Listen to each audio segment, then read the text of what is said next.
Hujan deras membasahi halaman keluarga Shu, sebuah keluarga besar yang berkuasa di kota Tianluo. Di tengah pesta kelulusan para murid muda yang berhasil masuk sekte bergengsi, seorang pemuda kurus berdiri sendirian di tepi. Dialah Shu Wenyang, satu-satunya anggota keluarga yang gagal dalam uji bakat spiritual. Semua mata memandangnya dengan tatapan jijik. Sampah tak berbakat, hanya tahu makan tanpa guna, teriak Shu Jialuo, sepupunya yang baru saja dipuji sebagai calon murid inti sekte pedang hujan. Gelak tawa memenuhi udara, menampar telinga Wenyang lebih keras dari deru hujan. Wenyang mengepalkan tangan namun tak bisa berkata apapun. Bakat, ia memang tak punya.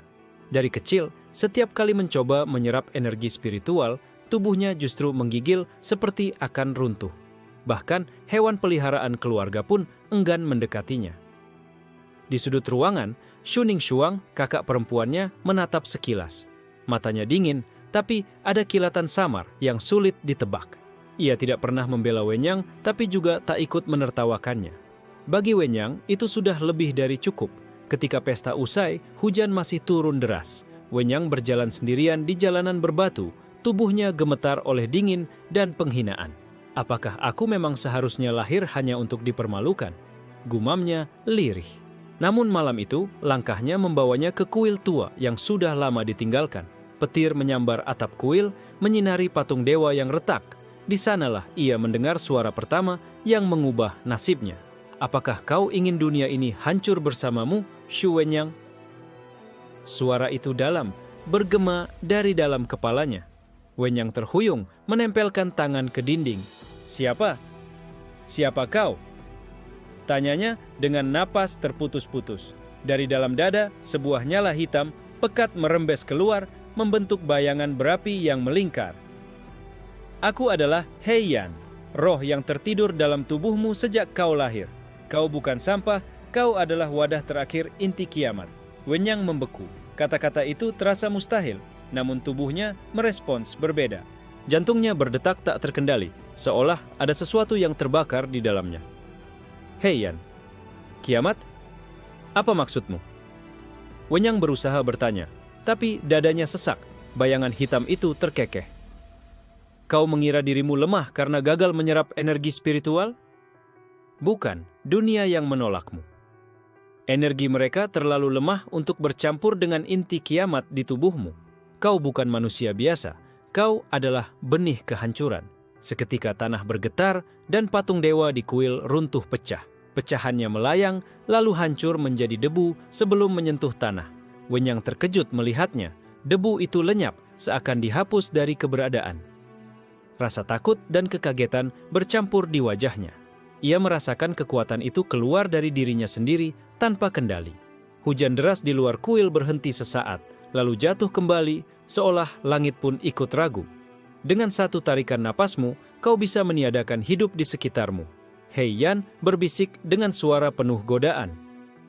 Tinggal pilih, apakah kau ingin dunia bertekuk lutut atau kau tetap menjadi anjing hina? Wenyang terduduk, tubuhnya gemetar.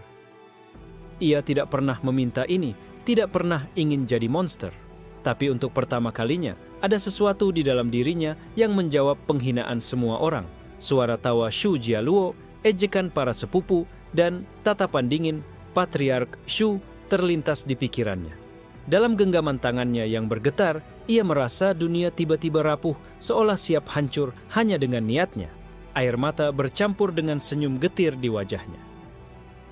Kalau dunia menolak keberadaanku, maka biarlah dunia ini ikut runtuh bersamaku. Di luar kuil, petir menyambar lagi. Namun kali ini, kilat itu tak meninggalkan cahaya. Ia lenyap, seolah ditelan kekosongan. Dunia seakan baru saja menyaksikan kebangkitan bencana. Keesokan paginya, kabar tentang kuil tua yang runtuh menyebar ke seluruh kota Tianluo. Orang-orang menyebutnya sebagai pertanda buruk, namun tak seorang pun tahu bahwa penyebabnya adalah Shu Wenyang. Pemuda itu duduk di ranjang reot kamarnya, tubuhnya masih gemetar. Ia menatap telapak tangannya sendiri. Masih jelas terlihat bekas arus hitam yang mengalir di sana, seperti luka bakar yang tak bisa sembuh. Setiap kali ia memejamkan mata, suara Heiyan kembali berbisik. Dunia ini rapuh, Wenyang. Kau hanya perlu mau mengulurkan tangan dan segalanya akan musnah. Namun di dalam hati, Wenyang bimbang. Ia ingat wajah kakaknya, Shu Ningshuang. Meskipun dingin, dialah satu-satunya yang tidak pernah secara langsung menghinanya. Kalau aku benar-benar kiamat, apakah aku juga akan menghancurkan dia? Suara langkah kaki terdengar dari luar. Shu Jialuo masuk bersama beberapa sepupu lain, wajahnya penuh ejekan. Wenyang, Patriark memanggilmu, kau sudah cukup membuat malu keluarga, jangan sampai terlambat lagi, katanya dengan nada merendahkan. Wenyang hanya menunduk, mengikuti mereka menuju aula keluarga. Setiap langkah terasa berat, seolah bumi sendiri menolak kehadirannya. Di aula, Patriark Shu Huailin duduk dengan wajah muram. Wenyang, suaranya dingin bagai es. Kau sudah cukup lama menjadi beban keluarga. Hari ini aku resmi mencoret namamu dari catatan keturunan keluarga Shu. Seketika, ruangan menjadi riuh. Para tetua saling berbisik, sebagian tersenyum puas. Shu Jialuo bahkan bertepuk tangan kecil, seolah menertawakan penderitaan Wenyang. Wenyang menggertakkan gigi. Ia ingin berteriak, ingin menunjukkan pada mereka bahwa ia bukan sampah. Tapi suara Heiyan tiba-tiba muncul, berbisik di telinganya. Ucapkan saja satu kata, dan mereka semua akan jadi abu. Dadanya naik turun, namun akhirnya ia menunduk. Baik, aku akan pergi, katanya lirih. Semua orang menertawakan kelemahannya lagi, tak sadar bahwa mereka baru saja selamat dari kebinasaan. Malam itu, Wenyang berjalan keluar dari gerbang keluarga Shu. Hujan rintik mengikutinya, seolah langit pun turut mengusirnya. Ia tidak membawa apapun selain pakaian di badan. Namun di jalan sepi itu, seorang gadis kecil berlari menghampirinya. Wenyang Ge, suara lembut itu milik Bai Yuelan, sahabat masa kecilnya yang yatim piatu. Aku dengar mereka mengusirmu. Apa kau benar-benar akan pergi sendirian? Wenyang menunduk, bibirnya bergetar. Aku tidak punya pilihan, Yuelan. Bai Yuelan menggenggam tangannya erat. Kalau begitu, biarkan aku ikut denganmu. Dunia boleh menolakmu, tapi aku tidak akan pernah. Kata-kata itu menusuk hatinya lebih dalam daripada semua ejekan yang pernah ia dengar. Untuk pertama kalinya, ada seseorang yang benar-benar ingin bersamanya. Bukan karena takut, bukan karena terpaksa. Namun tiba-tiba, suara Heiyan bergema lagi. Lihat gadis itu. Jika kau gagal mengendalikan dirimu, dia akan menjadi korban pertama. Kau yakin mau menyeretnya ke dalam kiamatmu? Wenyang terdiam. Kegelapan dalam dirinya bergetar, seolah lapar pada cahaya lembut Yuelan. Ia memalingkan wajah, takut matanya sendiri memancarkan kehancuran. Tidak, Yuelan, kau tidak boleh ikut, katanya dengan suara serak. Aku harus menanggung ini sendirian. Bai Yuelan menatapnya, air mata mengalir di pipinya. Tapi ia tahu, apapun alasan Wenyang, itu bukan karena benci. Ia hanya bisa berbisik lirih. Kalau begitu, jangan pernah menyerah. Aku akan menunggumu kembali. Wenyang berbalik, berjalan ke dalam gelap malam. Di belakangnya, cahaya lentera Yuelan semakin mengecil hingga akhirnya lenyap. Di dada, suara Heiyan tertawa kecil. Cepat atau lambat, kau akan sadar. Tak ada yang bisa bersamamu, karena kau sendiri adalah akhir dari segalanya. Shu Wenyang berjalan tanpa arah, melewati hutan lebat yang jarang dijamah orang. Malam semakin pekat, hanya suara serangga dan desiran angin yang menemaninya. Perasaan hampa menggantung di dadanya. Ia sudah kehilangan keluarga, tempat tinggal, bahkan alasan untuk tetap hidup. Namun di tengah kesunyian, tiba-tiba terdengar pekikan melengking. Dari kejauhan, cahaya api terlihat berkobar di antara pepohonan. Naluri Wenyang memaksanya mendekat. Sesampainya di sana, ia melihat sekelompok bandit mengepung seorang wanita muda berpakaian bangsawan. Rambut hitam panjangnya acak-acakan, wajahnya penuh ketakutan. Dialah Yan Shuking, putri keluarga bangsawan Yan yang terkenal angkuh. Lepaskan aku, berani-beraninya kalian menyentuh darah keluarga Yan, teriak Shuking. Tapi bandit-bandit itu hanya tertawa. Kalau kau tak bisa ditebus, lebih baik kami nikmati saja malam ini, Nona Manja. Wenyang berdiri terpaku di balik semak. Ia tahu siapa Shuking, gadis yang dulu sering menghina dirinya di kota Tianluo. Naluri pertamanya adalah pergi, membiarkannya menerima nasib. Namun suara lirih hati kecilnya bergumam. Kalau aku biarkan, aku sama saja dengan monster. Heiyan menyeringai dalam benaknya. Kau ingin menolongnya? dengan kekuatanmu hanya ada dua kemungkinan. Mereka mati semua, atau dia ikut lenyap bersama mereka. Tangan Wenyang gemetar. Ia menggenggam batu di tanah, mencoba menepis godaan suara itu. Tidak, kali ini aku akan mencoba kendalikan. Ia maju ke hadapan para bandit. Lepaskan dia, ucapnya pelan, tapi suaranya terdengar dingin. Para bandit menoleh, lalu tertawa keras. Siapa kau, bocah kurus? Mau mati sia-sia? Salah satu dari mereka melompat maju, mengayunkan pedang berkarat ke arah Wenyang. Seketika, sesuatu dalam tubuhnya meledak. Udara di sekitarnya bergetar, lalu tubuh bandit itu berhenti bergerak. Matanya membesar, dan dalam sekejap seluruh tubuhnya hancur menjadi abu, tertiup angin malam. Keheningan menyelimuti hutan. Bandit-bandit lain mundur dengan wajah pucat. Bahkan Shuking ternganga, matanya tak percaya dengan apa yang baru ia saksikan. Wenyang terengah, keringat dingin membasahi tubuhnya. Ia tidak bermaksud membunuh, namun kekuatan itu lepas begitu saja. Tidak, aku kehilangan kendali lagi. Bisiknya gemetar. Bandit-bandit sisa panik, sebagian kabur, sebagian terjatuh berlutut karena ketakutan. Mereka tahu, apa yang ada di depan mereka bukan manusia biasa. Yan Shuking masih terguncang, berusaha bangkit. Kau, siapa sebenarnya kau? Tanyanya, suaranya bergetar, namun penuh rasa ingin tahu. Wenyang menunduk, menahan gejolak dalam dirinya. Aku hanya orang buangan. Jawabnya singkat, lalu berbalik pergi. Namun langkahnya terhenti ketika suara Heian bergema lagi. Lihat Wenyang, mereka takut padamu. Bukankah ini lebih baik daripada dihina? Dengan kekuatanmu, dunia hanya bisa bertekuk lutut. Wenyang menggertakkan gigi. Rasa puas memang ada, melihat wajah terkejut orang-orang yang dulu selalu meremehkan. Tapi bersamaan dengan itu muncul rasa ngeri. Jika ia terus seperti ini, berapa banyak orang tak bersalah yang akan ikut binasa. Di balik tatapannya yang dingin, Shuking menatap punggungnya menjauh. Untuk pertama kalinya, ia tidak melihat Wenyang sebagai sampah hina.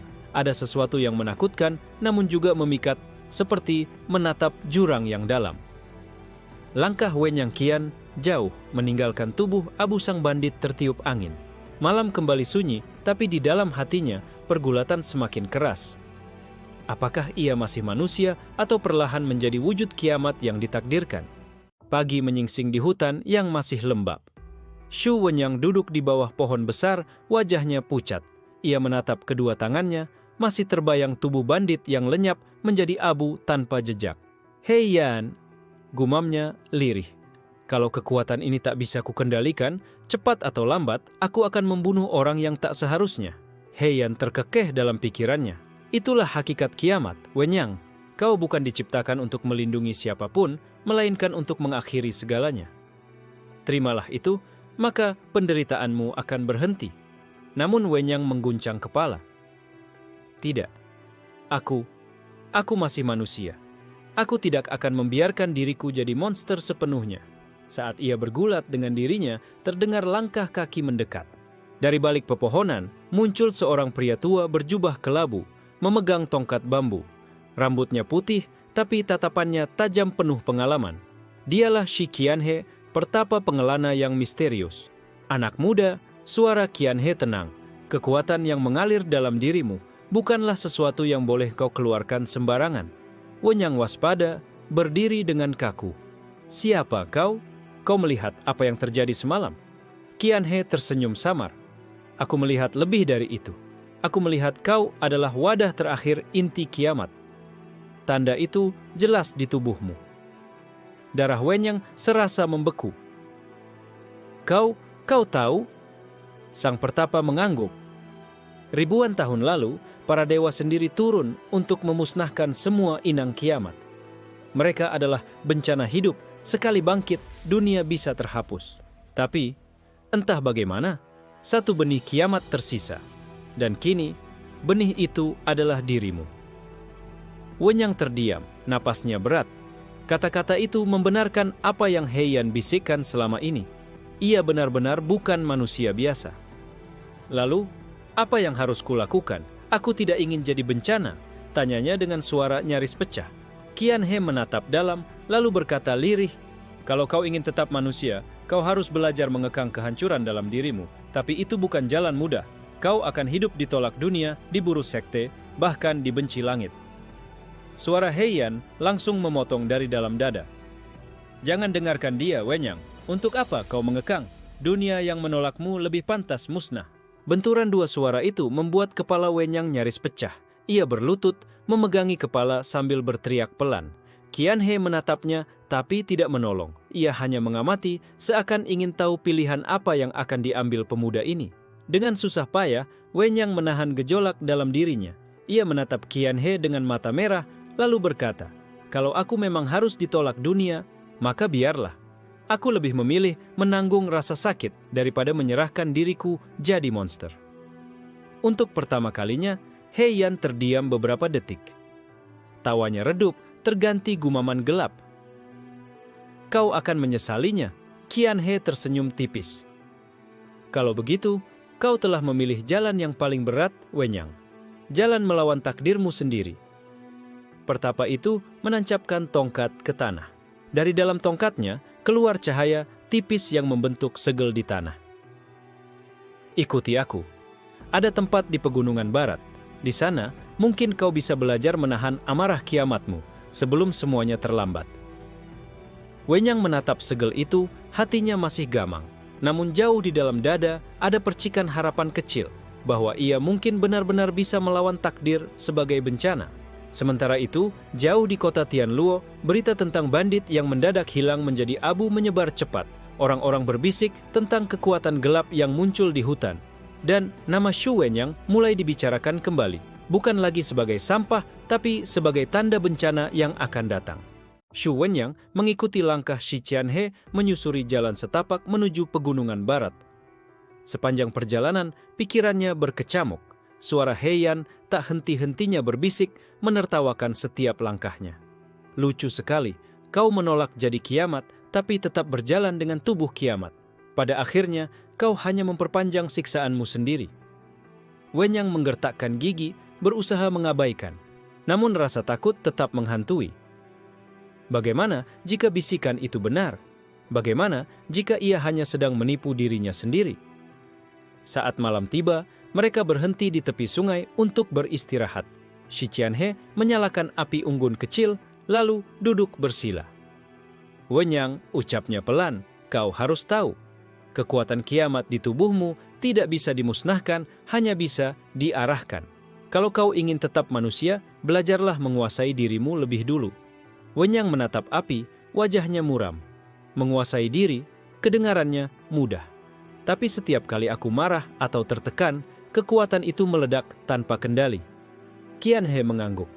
"Karena kau masih melihatnya sebagai sesuatu yang asing. Kau menolak kiamat, padahal kau adalah bagian darinya. Hanya dengan menerima dirimu, barulah kau bisa menahannya." Kalimat itu membuat dada Wenyang sesak. Ia ingin menyangkal, tapi di lubuk hatinya ia tahu Qianhe benar. Tiba-tiba, semilir angin dingin berhembus. Dari kegelapan hutan, beberapa sosok berjubah hitam muncul. Aura mereka tajam, jelas bukan bandit biasa. Mereka adalah pemburu bayaran dari sekte gelap, terkenal karena memburu orang-orang dengan darah istimewa. "Lihat siapa yang kita temukan," salah satu dari mereka menyeringai. "Pemuda buangan keluarga Shu," katanya dia menyembunyikan sesuatu yang langka dalam tubuhnya. Wenyang menegang, tubuhnya kaku. Suara Heian tertawa puas. "Kesempatan bagus, Wenyang. Bunuh mereka semua dan kau akan tahu rasanya jadi penguasa." Namun sebelum ia bisa bereaksi, Shi Qianhe sudah berdiri. Tongkat bambunya menggetarkan tanah. "Pergi atau kalian akan menyesal." Para pemburu tertawa. "Orang tua bau tanah, jangan ikut campur." Salah satu dari mereka melesat, pedangnya berkilat ke arah Qianhe. Sekejap, Wenyang melihat sesuatu yang mengejutkan. Tongkat bambu Qianhe berputar pelan, dan pedang itu pecah menjadi serpihan, seolah rapuh seperti kaca. Meskipun Qianhe mampu menahan serangan, jumlah musuh terlalu banyak. Aura gelap memenuhi udara, menekan Wenyang hingga napasnya tercekik. "Wenyang," seru Qianhe keras. "Kau tidak bisa lari selamanya. Kalau kau ingin hidup, hadapi kegelapan dalam dirimu sekarang juga." Kata-kata itu menusuk jantungnya. Kekuatan kiamat berdenyut di dalam dada, seperti binatang buas yang minta dilepaskan. Wenyang menggenggam tanah, tubuhnya gemetar. Suara He Yan semakin keras. Ya, buka pintunya. Biarkan dunia melihat siapa kau sebenarnya. Dalam sekejap, energi hitam pekat menyembur dari tubuhnya, membentuk pusaran angin yang memutar. Para pemburu terhenti, wajah mereka berubah pucat. Satu demi satu, tanah di sekitar mereka retak. Rumput, batu, bahkan udara sendiri bergetar. Seakan keberadaan mereka mulai dihapus oleh sesuatu yang tak terlihat. Wenyang mendongak, matanya kini hitam, pekat berkilat. Aku tidak akan lari lagi. Malam itu, hutan bergema oleh teriakan ketakutan para pemburu. Dan untuk pertama kalinya, Shu Wenyang tidak sekadar menjadi korban keadaan. Ia berdiri sebagai sesuatu yang ditakuti. Jeritan para pemburu, bayaran bergema di hutan malam itu sebelum akhirnya lenyap ditelan keheningan. Ketika pusaran energi hitam mereda, hanya abu yang tersisa melayang terbawa angin. Shu Wenyang berdiri terengah, matanya masih berkilat hitam. Tubuhnya gemetar antara kelegaan dan ketakutan. Ia berhasil selamat, tapi dengan harga yang membuatnya muak. Ia lagi-lagi membunuh tanpa bisa mengendalikannya. Shi Qianhe menatapnya lekat, tidak dengan ngeri, melainkan dengan sorot penuh pertimbangan. Kau mulai membuka pintu itu, katanya pelan. Tapi ingat, sekali pintu kiamat terbuka penuh, kau tak akan bisa menutupnya lagi. Wenyang terjatuh ke lutut, memegangi kepala. Aku tak ingin ini. Tapi mereka tak memberiku pilihan. Suara He Yan terkekeh gelap. Dan bukankah hasilnya indah? Mereka lenyap, kau tetap hidup. Itulah hakikatnya. Dunia hanya punya dua pilihan di hadapanmu, mati atau tunduk. Wenyang memukul tanah keras-keras, mencoba menepis suara itu. Tapi bekas abu para pemburu yang menempel di rerumputan terus mengingatkannya bahwa He Yan tidak sepenuhnya salah. Shi Qianhe duduk di hadapannya. Kau harus belajar mengenali kapan kau bertarung demi hidup dan kapan kau bertarung demi nafsu. Selama kau masih tahu perbedaan itu, kau belum jadi monster. Ucapan itu menenangkan sedikit gejolak dalam dirinya. Namun jauh di dalam dada, Wenyang tahu perbedaan itu semakin tipis setiap kali ia melepaskan kekuatan. Malam itu mereka beristirahat di gua kecil. Api unggun menerangi wajah pucat Wenyang. Dalam tidurnya yang gelisah, ia bermimpi. Langit merah, lautan terbakar, dan dirinya berdiri di tengah sendirian, sementara dunia runtuh jadi abu. Ketika ia terbangun, fajar sudah menyingsing. Qianhe sedang bermeditasi, seolah tidak terpengaruh oleh mimpi buruk yang baru saja dialami murid barunya. Bangunlah, Wenyang, kata Qianhe tanpa membuka mata. Hari ini kita akan mulai latihan pertamamu. Kalau kau gagal, kau akan membunuhku dan mungkin dirimu sendiri. Latihan itu dimulai dengan meditasi di tepi jurang, di mana angin gunung berhembus tajam. Qianhe memintanya duduk, lalu meletakkan batu segel di sekelilingnya. Tugasmu sederhana, bertahan tanpa membiarkan energi kiamat meresap keluar. Kalau kau gagal, segel ini akan pecah dan jurang akan menelan kita berdua. Wenyang menelan ludah, tubuhnya langsung panas begitu ia menutup mata. Energi kiamat seperti ombak yang menghantam dinding dadanya menuntut untuk dilepaskan. Suara He Yan muncul lagi, kali ini lebih kuat. Kenapa menahan? Biarkan saja segel itu pecah. Lihat bagaimana dunia runtuh di kakimu. Wenyang berteriak dalam hati. Diam. Keringat dingin bercucuran di pelipisnya. Ia berusaha fokus, mengatur napas, tapi semakin ia menahan, semakin energi itu mengamuk. Tiba-tiba, salah satu batu segel bergetar. Retakan halus muncul dan Qianhe langsung membuka mata. Kendalikan Wenyang, atau kita berdua akan mati di sini. Tubuh Wenyang bergetar hebat, matanya memerah. Dalam sekejap, ia melihat bayangan wajah Bai Yuelan, gadis yang menunggunya di kota. Ingatan itu membuat dadanya sesak. Ia tak ingin hilang kendali dan tak pernah bisa kembali menemuinya. Dengan sisa kesadarannya, ia menarik napas panjang, membiarkan energi kiamat berputar, tapi tidak meledak keluar. Untuk pertama kalinya, ia berhasil menahan gelombang itu meski hanya sebentar. Batu segel yang retak berhenti bergetar. Wenyang terjatuh ke tanah, napasnya terengah. Qianhe menatapnya, lalu tersenyum samar. Kau belum gagal, itu cukup untuk hari pertama. Namun di dalam dada, He Yan menggeram marah. kau bisa menundaku sekali. Tapi berapa lama kau bisa melawan kiamatmu sendiri, Wenyang? Dan di luar gunung, kabar tentang hancurnya para pemburu bayaran menyebar ke telinga para sekte besar. Nama Shu Wenyang mulai terukir bukan sebagai sampah, melainkan sebagai ancaman baru yang harus segera dimusnahkan. Shu Wenyang terbangun dengan tubuh yang penuh rasa sakit. Latihan sehari sebelumnya meninggalkan bekas dalam otot. Tapi lebih dari itu, bekas paling dalam ada di pikirannya. Ia tahu, sedikit saja ia lengah, kiamat itu akan pecah dari dirinya. Shi Qianhe sudah berdiri di depan gua, menatap lembah berkabut. Hari ini kita tidak berlatih menahan, tapi melepaskan, katanya tiba-tiba membuat Wenyang tercekat. Melepaskan? Bukankah itu yang ingin kita hindari? Suara Wenyang bergetar. Qianhe menoleh, sorot matanya tenang tapi tajam. Jika kau hanya bisa menahan, maka suatu hari kau akan runtuh saat tak sanggup lagi. Kau harus belajar melepaskan tanpa menghancurkan dunia di sekitarmu. Mereka menuju hutan lebat di kaki gunung. Qianhe menunjuk sebuah batu besar setinggi 3 manusia. Hancurkan batu ini dengan kekuatanmu, tapi pastikan hanya batu itu yang terkena. Jika pohon di sekitarnya roboh atau tanah berguncang, berarti kau gagal. Wenyang menatap batu itu. Tangan kirinya bergetar ketika energi hitam mulai muncul, seperti kabut pekat. Ia memejamkan mata, mencoba mengarahkan aliran itu ke telapak tangan. Namun, suara Heiyan mengganggu lagi, berbisik licik. Kenapa hanya batu? Ledakan seluruh hutan ini rasakan kelegaan tanpa batas. Tubuh Wenyang menegang. Energi kiamat di tangannya memekat terlalu cepat, membuat tanah di bawah kakinya retak. Pohon-pohon di sekitar mulai berderak.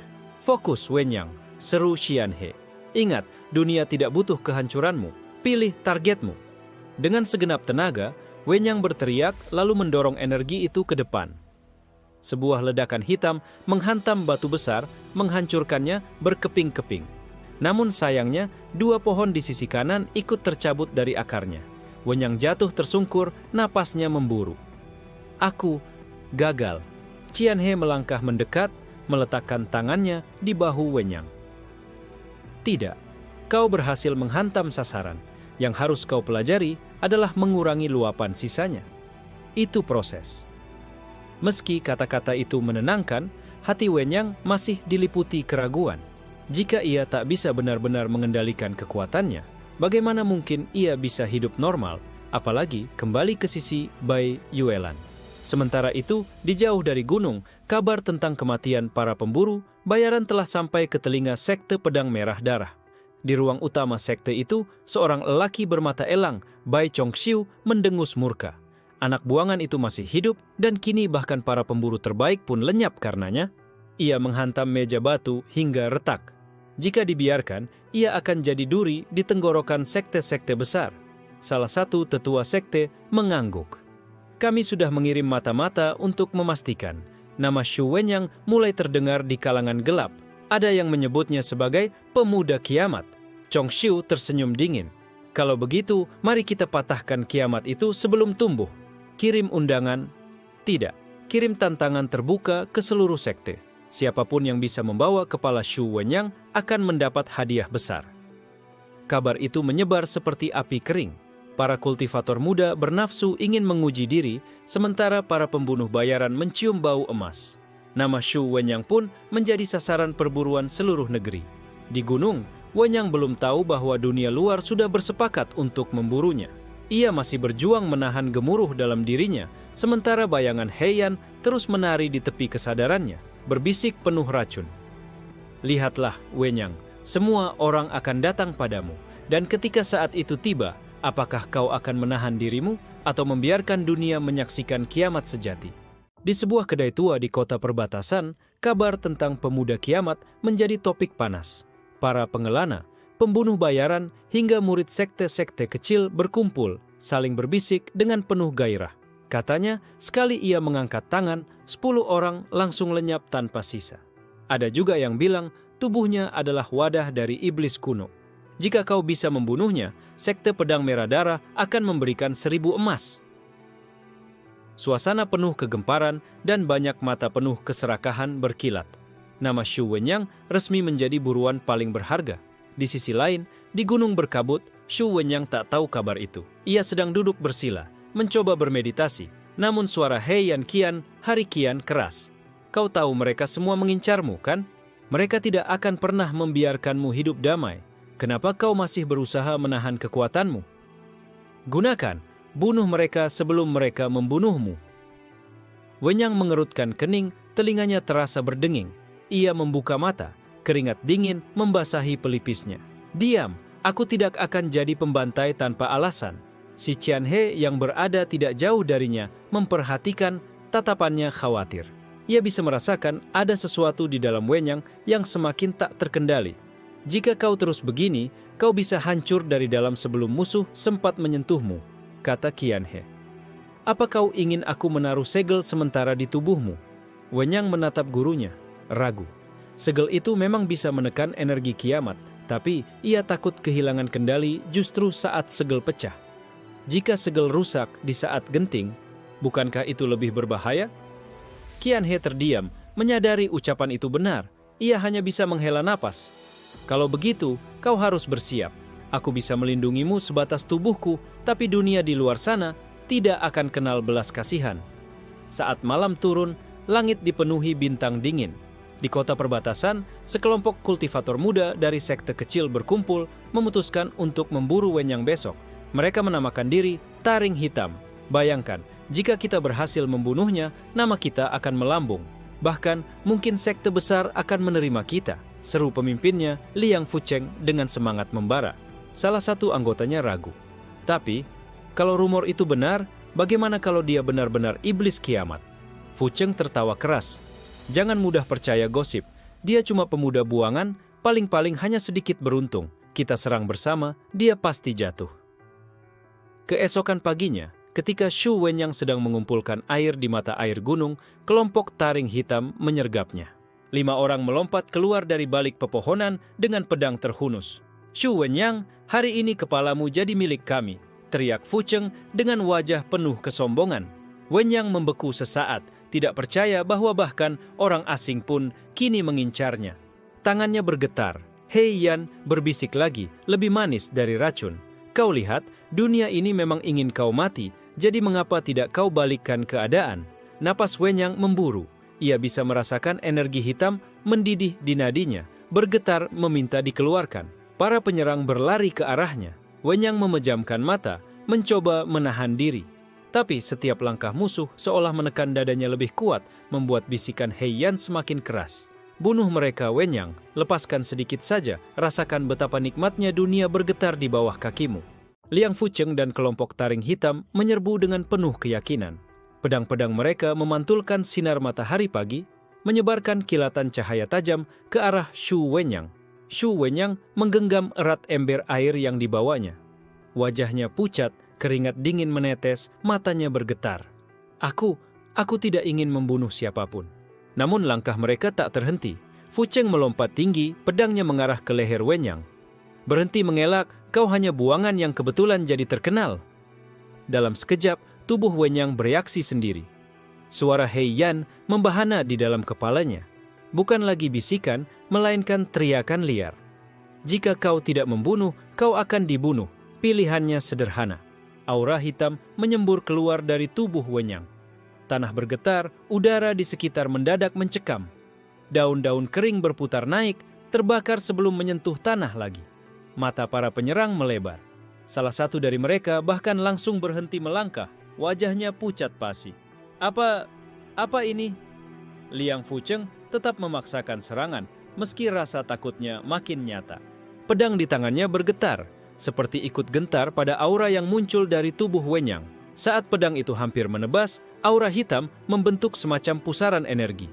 Serangan Fucheng justru terpental, tubuhnya terlempar jauh menghantam pohon, hingga batang pohon itu retak. Wenyang terengah, wajahnya penuh penderitaan. Tidak, aku tidak bermaksud. Tapi yang lain panik. Mereka mengira Wenyang sedang menyerang balik. 2 orang langsung mengayunkan jurus pedang mereka secara bersamaan, membentuk X raksasa di udara. Aura hitam merespons dengan liar, meledak seperti badai. Serangan pedang mereka hancur berantakan. Lalu tubuh mereka ikut terseret, terbakar dari dalam, meninggalkan jeritan ngeri yang menggema di hutan. Wenyang terhuyung menatap tangannya sendiri yang bergetar. Tidak, bukan aku. Ini bukan aku yang melakukannya. Hei Yan tertawa puas, suaranya seperti ribuan belalang. Lihat betapa mudahnya. Kau bahkan tidak perlu menggerakkan jari untuk menghapus nyawa. Inilah kekuatanmu yang sesungguhnya. Liang Fucheng yang masih selamat dengan darah mengalir dari mulut, menatap Wenyang dengan mata penuh teror. Kau benar-benar iblis kiamat itu. Ia berusaha kabur, menyeret tubuhnya yang luka-luka. Namun setiap langkah seperti sia-sia, karena aura hitam terus menghantui. Wenyang menutup telinga, meski tidak ada suara dari luar, hanya teriakan Heian yang semakin kencang. Bunuh dia, jangan biarkan dia menyebarkan kabar lebih jauh. Cukup! Teriak Wenyang, suaranya bergema membuat seluruh burung di hutan beterbangan ketakutan. Aura hitam tiba-tiba surut, seolah menuruti teriakannya. Liang Fucheng berhasil melarikan diri, tapi ketakutan di wajahnya menjadi tanda bahwa kabar mengenai pemuda kiamat akan segera menyebar lebih luas lagi. Wenyang jatuh terduduk, napasnya berat, matanya merah. Ia menatap kedua tangannya yang gemetar, lalu berbisik lirih. Jika aku terus seperti ini, mungkin dunia memang lebih baik tanpa aku. Namun jauh di balik pepohonan, Shi Qianhe yang mengawasi dari jauh akhirnya melangkah keluar. Dengan tatapan berat ia berkata, "Tidak, Wenyang, justru karena kekuatanmu menakutkan, kau harus belajar mengendalikannya. Jika tidak, benar, dunia akan hancur karenamu." Kabar tentang kehancuran kelompok Taring Hitam telah menyebar ke seluruh negeri. Setiap sekte besar kini menajamkan mata mereka, mencari informasi tentang pemuda kiamat yang menakutkan itu. Di Istana Pedang Merah Darah, Bai Chongxiu memukul meja batu hingga retak. Jika kita tidak menghentikannya sekarang, ia akan jadi bencana yang tak terkendali. Semua sekte harus bergerak bersama. Para tetua sekte mengangguk setuju. Strategi dibicarakan dengan cepat, pengintaian, jebakan, dan penyergapan. Semua ingin menjadi yang pertama menghadapi Xu Wenyang demi kekuatan dan reputasi. Sementara itu, Wenyang dan Shi Qianhe sudah jauh mendaki ke bagian pegunungan yang lebih tinggi. Udara dingin menusuk tulang, kabut menutupi lembah, menciptakan kesunyian yang menekan hati. Dunia di bawah sana sudah mulai bergerak, kata Qianhe serius. Sekarang mereka tahu kekuatanmu nyata. Banyak yang ingin melihatmu mati dan beberapa bahkan rela mengorbankan segalanya demi itu. Wenyang menatap kaki gunung yang tampak jauh di bawah. Jika mereka datang, aku takut tidak bisa menahan diri. Suaranya bergetar, bibirnya pucat. Heian langsung bersorak dalam kepalanya. Ya, lihat ketakutanmu, rasakan sensasinya. Dunia ini menolak dirimu, Wenyang. Biarkan aku keluar dan tunjukkan siapa kau sebenarnya. Wenyang menutup mata keras-keras. Diam, aku harus bisa menahan. Ia memegangi dada, mencoba menenangkan gelombang energi hitam yang mulai merayap ke permukaan. Qianhe menatapnya, menyadari batas kesabaran muridnya. Latihan sebelumnya hanyalah pemanasan. Sekarang kau harus belajar menguasai diri bukan di ruang sepi, tapi di saat bahaya nyata menghadangmu. Dari lembah, bayangan hitam mulai bergerak cepat. Pasukan kultivator, pembunuh bayaran, dan mata-mata sekte berbaris rapi dikoordinir oleh Bai Chongxiu sendiri. Mereka membawa senjata, ilmu hitam, dan mantra pembunuhan, siap menyerang setiap saat. Wenyang menelan ludah, napasnya berat, keringat dingin membasahi seluruh tubuhnya. Ia tahu, jika ia gagal menahan gelombang energi kali ini, bukan hanya para penyerang yang hancur, gunung, hutan, bahkan dirinya sendiri bisa lenyap. Heian tertawa gembira. Mereka datang, kau akan melihat dunia bergetar di bawah kakimu. Qianhe mengangkat tangan. Wenyang, fokus. Ingat, kau adalah manusia juga. Kendalikan rasa takutmu, jangan biarkan emosi membakarmu. Wenyang menunduk menatap tanah. Ia mengingat wajah Bai Yuelan, gadis yang pernah menunggu dan mempercayainya. Ingatan itu menenangkan sedikit gelombang di dalam dadanya. Ia menarik napas panjang, mengarahkan energi hitam ke pusaran dalam tubuhnya sendiri, bukan keluar. Perlahan-lahan aura gelap menjadi stabil, meski seluruh tubuhnya gemetar hebat. Dari lembah, pasukan mulai bergerak maju. Setiap langkah mereka seperti menghantam bumi, namun mereka tidak sadar bahwa Wenyang sudah siap. Ia berdiri tegak, tatapannya kini keras, namun tetap terkendali. Heian menjerit marah, mencoba mendorong energi keluar. "Lepaskan, rasakan keagunganmu." Wenyang menatap langit, lalu dengan suara rendah namun tegas berkata, "Aku, bukan itu. Aku masih manusia. Aku akan menahanmu." Qianhe tersenyum samar, menyadari muridnya mulai menemukan keseimbangan pertama antara kekuatan dan akal sehat. Di bawah lembah, pasukan tak tahu aura Wenyang sudah cukup kuat untuk membuat tanah bergetar. Namun ia menahan diri. Ia hanya berdiri diam, menatap mereka dengan mata yang bisa menakuti siapapun. Bai Chongxiu dari kejauhan menatap murid buangan itu dengan dingin. "Anak muda, jangan kira aku akan membiarkanmu hidup begitu saja." Malam itu, di gunung, Wenyang duduk merenung, tubuhnya lelah tapi hati mulai menguat. Ia menyadari satu hal, jika ia ingin tetap manusia, ia harus terus belajar menahan kegelapan di dalam dirinya, meski dunia sudah menolaknya. Dari puncak gunung berkabut, Shu Wenyang menatap lembah di bawah. Ribuan kultivator bersenjata lengkap mulai menuruni jalan setapak, membentuk barisan rapi yang membuat tanah bergetar. Wenyang menggenggam tangan, napasnya memburu. Suara Heian tak henti-hentinya menjerit di kepalanya. "Mereka datang untukmu, Wenyang. Lepaskan semuanya, biarkan dunia melihat siapa kau sebenarnya." "Diam," teriak Wenyang, matanya memerah. Aku tidak akan menjadi monster." Shi Qianhe berdiri di sampingnya, tongkat bambunya menyala dengan cahaya tipis. "Ingat Wenyang, kau bisa menggunakan kekuatanmu, tapi gunakan hanya jika terpaksa, jangan biarkan emosimu memimpin." Dari bawah, Bai Chongxiu muncul dengan aura mematikan. Tatapannya menusuk langit, seolah ingin menelan gunung. "Pemuda buangan, hari ini aku akan memastikan dunia aman dari kehancuranmu." Pasukan sekte mulai menyerang, pedang, tombak, dan panah meluncur deras ke arah Shu Wenyang. Gemuruh suara logam bertabrakan memenuhi udara. Wenyang menelan ludah, tubuhnya gemetar. Ia bisa merasakan gelombang energi kiamat di dalam dirinya mulai bangkit, meminta untuk dilepaskan. Heian tertawa puas, suaranya menggemakan kegelapan. "Lepaskan Wenyang, hancurkan mereka semua. Lihat dunia runtuh di bawah kakimu." Wenyang menggigit bibir, mencoba menahan, tapi satu anak panah mengenai batu di dekatnya, menimbulkan percikan api dan getaran. Tubuhnya gemetar hebat. Qianhe segera menahan tangan Wenyang. "Kontrol, ingat tujuanmu. Kau bukan mereka." Beberapa kultivator berlari mendekat, melancarkan jurus cepat. Wenyang menatap mereka, dada bergetar. Gelombang energi hitam mulai melingkupi tubuhnya, menebarkan hawa dingin yang menekan para penyerang. Salah satu pasukan sekte terhuyung mundur, matanya membelalak ketakutan. "Ini energi, bukan manusia biasa." Wenyang menutup mata, mencoba menahan aura itu. Napasnya berat, tubuhnya gemetar. Heian semakin menggoda. "Buka, biarkan kekuatanmu menyebar. Jangan biarkan mereka hidup." Qianhe menarik napas dalam, menatap muridnya. "Wenyang, dengarkan aku. Kau harus bertahan. Kau bisa menang tanpa membunuh mereka semua." Seketika, gelombang energi berputar di sekeliling Wenyang, tapi ia menahannya dalam pusaran internal.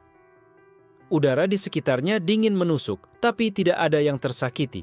Bai Chongxiu menatap dengan mata terbuka lebar, tak percaya. Bagaimana mungkin dia menahan kekuatan seperti itu? Pasukan sekte terhuyung, sebagian menahan napas, sebagian ketakutan. Mereka menyadari bahwa pemuda itu bukan sekadar ancaman fisik, tapi sesuatu yang bahkan mereka tak bisa pahami. Wenyang jatuh terduduk, keringat membasahi tubuhnya. Tubuhnya lelah, napasnya tersengal, tapi hatinya sedikit lega. Untuk pertama kalinya, ia berhasil menahan kekuatan kiamatnya di tengah ancaman nyata. Heian mendesis marah, tapi Wenyang menatap langit dan berbisik, "Aku masih manusia, dan aku akan tetap begitu." Qianhe tersenyum samar, menyadari muridnya mulai menemukan keseimbangan yang sesungguhnya. Kekuatan yang bisa menakutkan dunia, tapi tetap dikendalikan oleh akal sehat dan hati manusia. Di lembah, Bai Chongxiu mundur sejenak, menyadari bahwa pemuda ini lebih dari sekadar ancaman biasa. Ia menelan ludah, wajahnya tegang. Hari ini belum selesai, tapi anak muda ini, dia berbeda.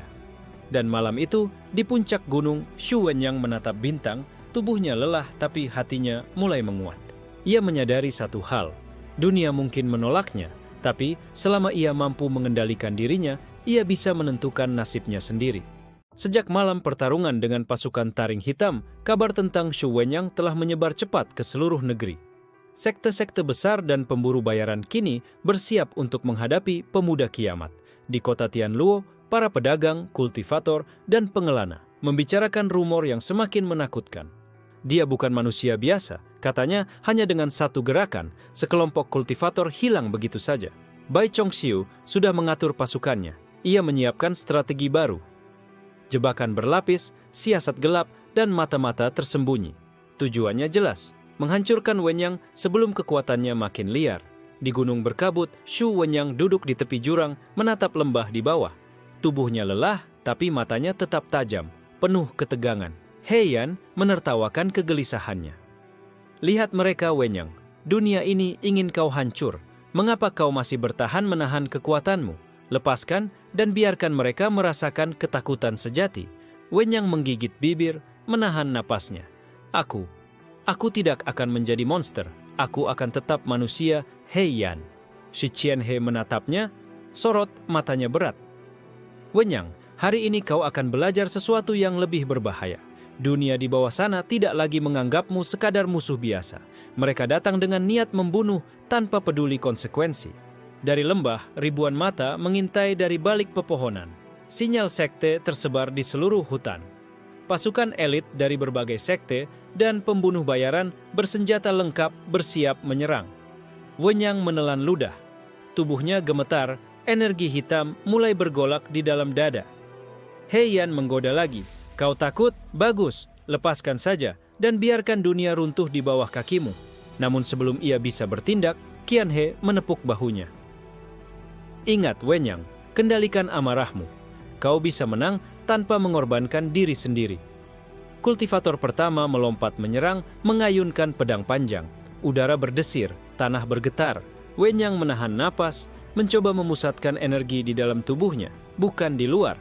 Gelombang energi hitam muncul sebentar, membuat para penyerang mundur sedikit, tapi ia menahannya, memusatkan kendali. Tubuhnya gemetar hebat, tapi aura destruktif tidak meledak keluar. Bai Chongxiu menatap dari kejauhan, wajahnya tegang. Hanya dengan menahan kekuatan sebesar itu, dia benar-benar berbeda dari anak manusia biasa. Para penyerang lain menyadari bahwa energi di sekitar Wenyang begitu kuat hingga membuat tanah bergetar. Mereka mulai meragukan kemampuan mereka sendiri. Beberapa mundur dengan wajah pucat. Heian berbisik marah. Mengapa kau menahan? Mereka pantas hancur. Rasakan kekuasaanmu. Wenyang menunduk, menahan gemuruh di dadanya. Aku bukan Heian. Aku masih Wenyang. Namun ancaman nyata datang. Dari balik pepohonan, sebuah sosok misterius muncul. Seorang kultivator bertopeng gelap dengan aura sangat kuat, berbeda dari sekte-sekte sebelumnya. Sosok itu melangkah maju, matanya menyala merah, pedangnya memancarkan hawa dingin mematikan. Aku yang dikirim untuk mengakhirimu, Xu Wenyang. Bersiaplah menghadapi kematianmu. Heian tertawa puas. Akhirnya lawan sepadan. Lepaskan, Wenyang. Wenyang menelan ludah, napasnya berat, tubuhnya gemetar, tapi ia menahan aura kiamat di dalam dada. Aku akan menghadapimu. Tapi aku tidak akan membunuh sembarangan. Shi Qianhe menatap dari jauh. Ini adalah ujian sejati, Wenyang. Jika kau bisa melewati ini tanpa kehilangan kendali, kau akan lebih dari sekadar pemuda buangan. Kau akan menjadi sesuatu yang bahkan dunia harus menghormati. Pertarungan yang akan menentukan arah hidup dan kekuatan Wenyang pun hampir dimulai. Dunia di sekitarnya menahan napas. Sementara Xu Wenyang berdiri tegak, siap menghadapi musuh terkuat yang pernah ia temui. Dari balik kabut pegunungan, sosok bertopeng gelap itu melangkah maju. Pedangnya berkilat dingin, aura membekukan udara di sekitarnya. Setiap langkahnya membuat tanah retak halus, menandakan kekuatan yang luar biasa. Wenyang menelan ludah, napasnya tersengal, energi hitam dalam tubuhnya berputar liar, namun ia menahannya dengan sekuat tenaga. Heian berbisik tajam. Akhirnya, lepaskan semua, hancurkan dia tanpa ampun. Diam! teriak Wenyang, suara bergema di gunung. Ia memusatkan pikirannya, mencoba menahan pusaran energi yang menggelegak di dalam dada. Sosok bertopeng mengangkat pedangnya dan serangan pertama dilepaskan. Kilatan pedang memotong kabut, hampir mengenai dada Wenyang. Namun energi hitam yang terkumpul di tubuhnya membentuk perisai gelap menahan tebasan itu. "Hei Yan, kau tidak akan menguasai aku," batin Wenyang. Ia merasa gelombang kegelapan mendorongnya untuk meledakkan energi penuh, tapi ia menolaknya. Qianhe menatap tegang. "Ini ujianmu, Wenyang. Kendalikan atau kau akan hancur dari dalam." Musuh bertopeng tersenyum di balik topengnya. "Kau menahan diri, tapi selama itu kau lemah. Aku bisa menembus batasmu kapan saja." Ia melompat, serangan kedua dilepaskan, cepat seperti kilat. Wenyang mundur beberapa langkah, merasakan tanah di bawah kakinya retak. Napasnya memburu, tangan gemetar. Namun ia tetap menahan aura kiamat di dalam dirinya agar tidak menghancurkan semuanya. Hei Yan mendesis marah, suaranya seperti ribuan pisau tajam. "Bodoh, lepaskan kekuatanmu. Dunia ini hanya akan mengerti jika kau menghancurkan mereka." Wenyang menutup mata sejenak, mengingat wajah Bai Yuelan. Ingatan itu menenangkan sedikit gelombang energi dalam dadanya. "Aku tidak akan membiarkan Hei Yan menang," bisiknya. Sosok bertopeng menebas lagi, kali ini ke arah kepala Wenyang. Dengan refleks, Wenyang membentuk perisai gelap tipis di sekeliling tubuhnya, menahan benturan pedang. Getaran energi menyebar ke seluruh lereng gunung, membuat pepohonan bergetar. Pertarungan semakin intens. Setiap serangan musuh bertopeng diimbangi dengan defensif Wenyang.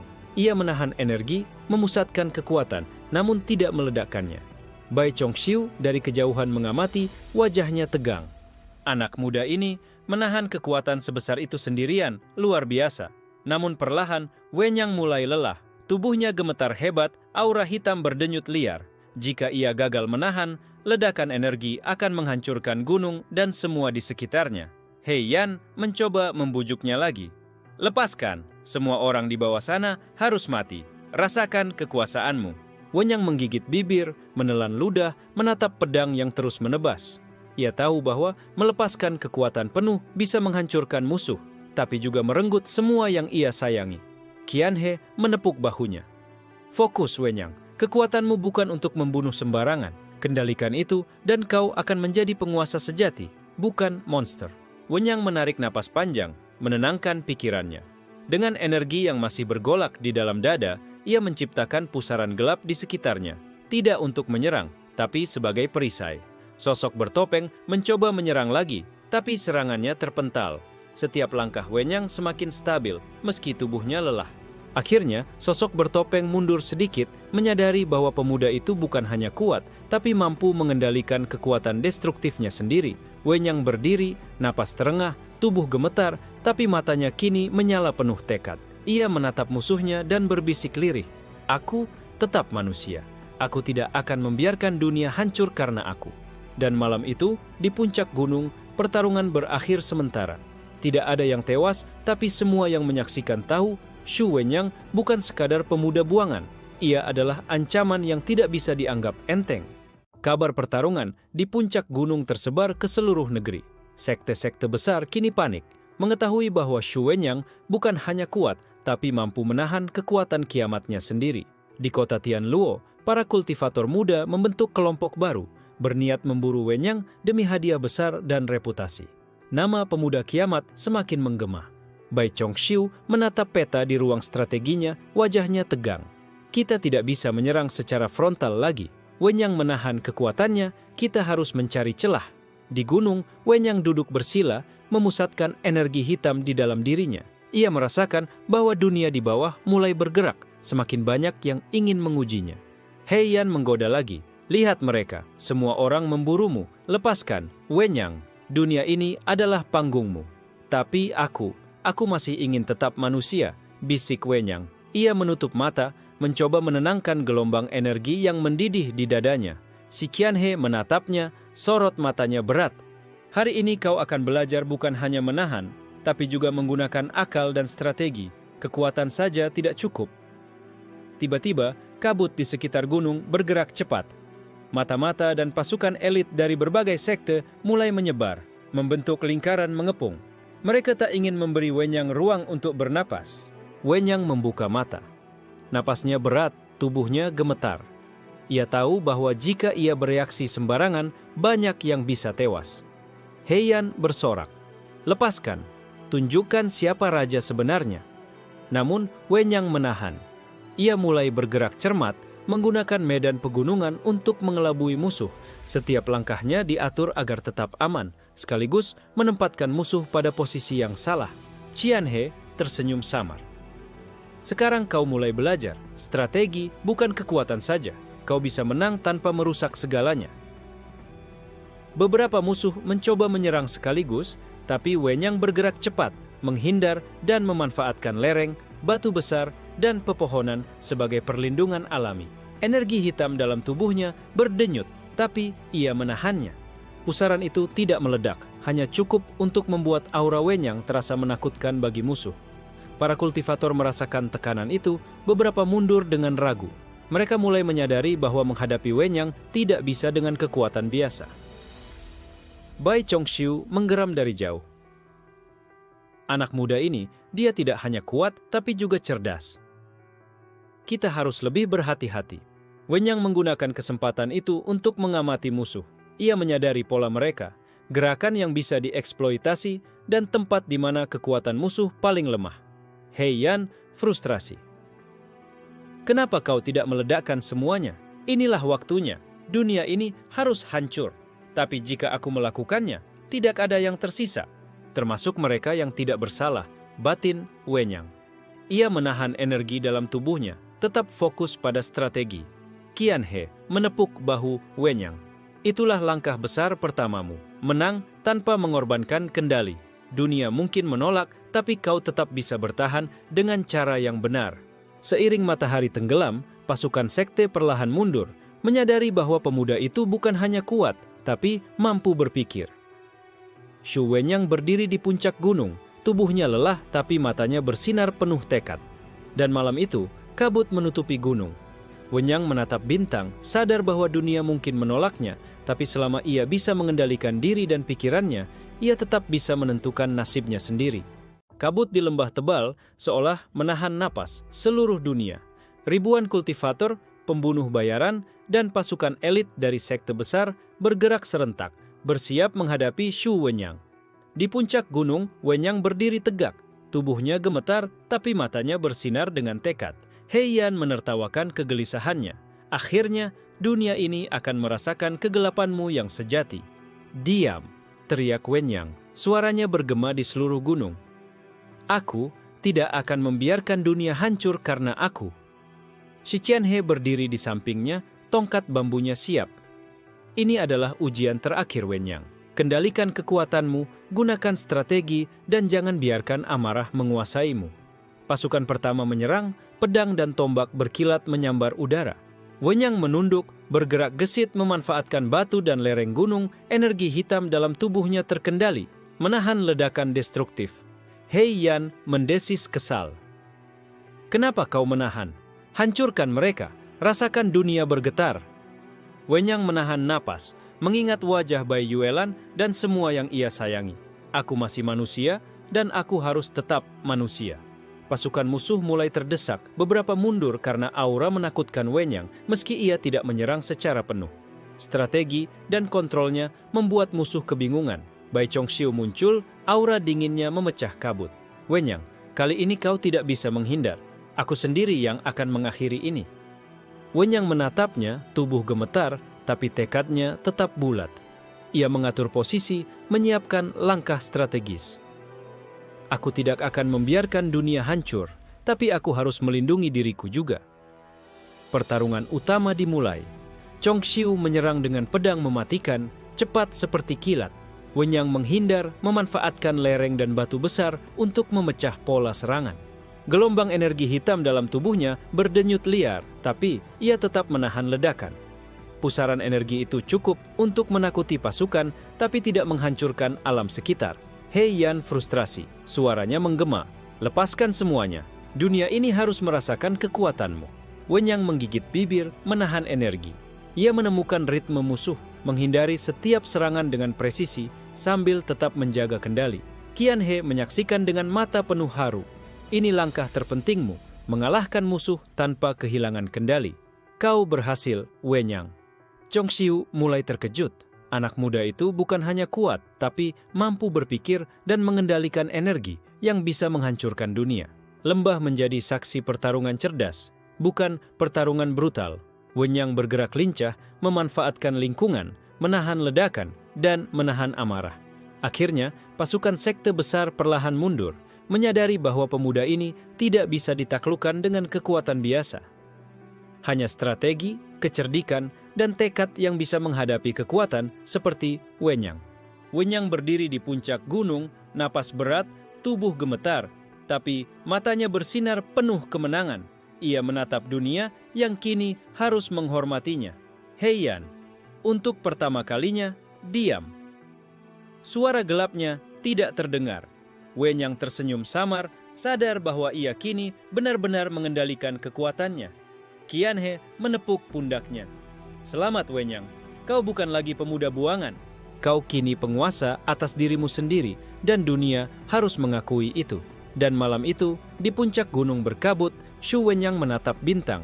Tubuhnya lelah tapi hatinya tenang. Ia menyadari satu hal, meski dunia menolaknya, selama ia bisa mengendalikan dirinya sendiri, ia tetap menentukan nasibnya. Kiamat yang ada di dalam dirinya kini terkendali. Dunia luar menakutinya, tapi ia tetap manusia. Dan itulah kemenangan sejatinya.